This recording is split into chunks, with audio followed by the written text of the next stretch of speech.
हमारे नबी के पीठ पर कौन सी निशानी थी जिसे देखकर यहूदी थर थर कांपने लगे और उनका चेहरा पीला पड़ गया? चलिए जानते हैं। काबा के पास दादा अब्दुल मुत्तलिब हुजूर सल्लल्लाहु अलैहि वसल्लम को अपने बिस्तर पर बिठाते, प्यार से खिलाते पिलाते और कभी गोद में झुलाते थे। मक्का के लोग कहते, ये बच्चा दूसरों से बिल्कुल अलग है, न कभी झूठ बोलना, न शोर शराबे वाले खेलों में दिलचस्पी, हमेशा दूसरों की मदद करना, बड़ों और बुजुर्गों का अदब करना, ये हमारे नबी की पहचान थी। ये वही दौर था जब अल्लाह ने नन्हे मोहम्मद सल्लल्लाहु अलैहि वसल्लम को बचपन में ही यतीमी और जुदाई का दर्द दिया, ताकि सब्र, हिम्मत और अल्लाह पर भरोसे का पैगाम पूरी उम्मत तक पहुँचे। हर गम, हर आंसू उन्हें उस जिम्मेदारी के लिए तैयार कर रही थी जिनसे उन्हें पूरी इंसानियत का रहनुमा बनना था। मक्का का बाजार उस दिन भी रौनक से भरा था। काबा के पास बुतों के सामने लोग हाथ उठाकर रो रहे थे, मगर सामने रखा पत्थर खामोश था, न सुनता न जवाब देता। उसी भीड़ में हमारे प्यारे नबी सल्लल्लाहु अलैहि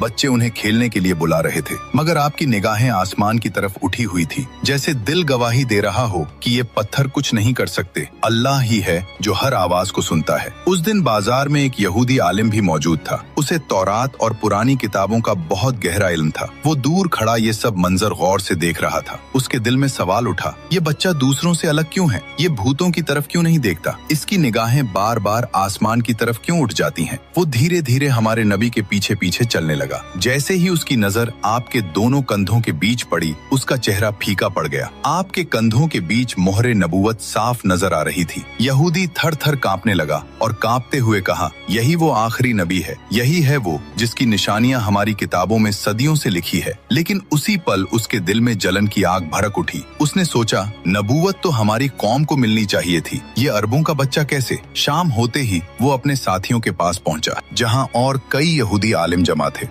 उसने कहा, आज मैंने उसे देख लिया। उस बच्चे की पीठ पर नबूवत का मोहर है। वो बुतों को नहीं मानता, उसकी निगाहें सिर्फ आसमान की ओर उठती है। वही आखिरी नबी है। ये सुनते ही बाकी आलिमों के भी चेहरे पीले पड़ गए। एक ने तौरात की इबारत पढ़ते हुए कहा, यहाँ लिखा है, मैं उनके भाइयों में से तुम्हारे जैसा एक नबी उठाऊंगा। भाइयों से मुराद बनी इजराइल के भाई हैं, यानी अरब, क्योंकि हजरत इस्माइल अलैहिस्सलाम और हजरत इसहाक अलैहिस्सलाम दोनों हजरत इब्राहिम अलैहिस्सलाम के बेटे थे। मतलब निशानी साफ तौर पर कुरैश की तरफ इशारा कर रही थी, यानी तुमने जिस बच्चे को देखा वो वाकई आखिरी नबी है। ये वही बच्चा है जो पूरी दुनिया में नबूवत का झंडा लहराएगा और अदलों, इंसाफ और मोहब्बत का पैगाम देगा। पूरी दुनिया उसकी मोहब्बत में दीवानी हो जाएगी। सुभान अल्लाह। दोस्तों, अगर आप भी नबी पाक के सच्चे दीवाने हैं तो दिल से लिखिए, आई लव मोहम्मद, और अगले पार्ट के लिए सब्सक्राइब जरूर करें।